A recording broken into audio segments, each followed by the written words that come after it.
Okay, ini aku nak tuang ni additive daripada Liqui Moly untuk gearbox kan. Kita ni auto. Sebelum ni aku pakai dekat Myvi, smooth juga. So ini ada lubang apa?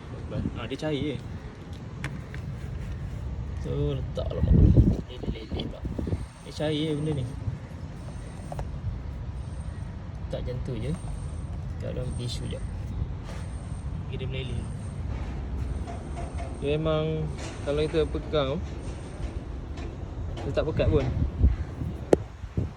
Tapi masa letak dekat Myvi yang itu, sedap lah bawa. Try ni pula.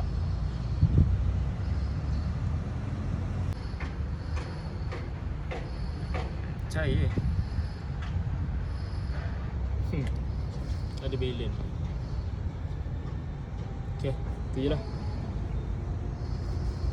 pengalaman yang kedua ni. Yang first tu memang sedap pakai. Pemanduan tu jadi sangat smooth lah. Lembut dia rasa penuhkan gear.